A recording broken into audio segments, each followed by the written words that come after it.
Ahojte priatelia, dnes veľmi zaujímavá téma BYD Atto 2 modelového roku 2025 vo verzii Boost s rozšíreným balíkom výbavy. Ide o kompaktný elektrický crossover, ktorý spája moderný dizajn s praktickým využitím v každodennom živote. Exteriér sa vyznačuje plynulými líniami, LED osvetlením a vyváženými proporciami.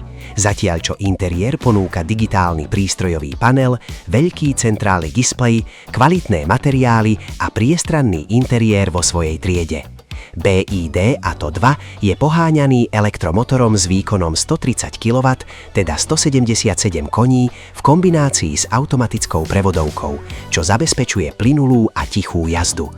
Reálna spotreba energie v kombinovanej prevádzke sa pohybuje okolo 15 až 17 kWh na 100 km, v závislosti od štýlu jazdy a podmienok. Model vyrába čínsky automobilový gigant BYD Auto Build Your Dreams v meste Shenzhen a v Európe sa oficiálne predáva pod názvom Atto 2 ako cenovo dostupný a technologicky vyspelý elektrický crossover pre mesto aj prímestské oblasti.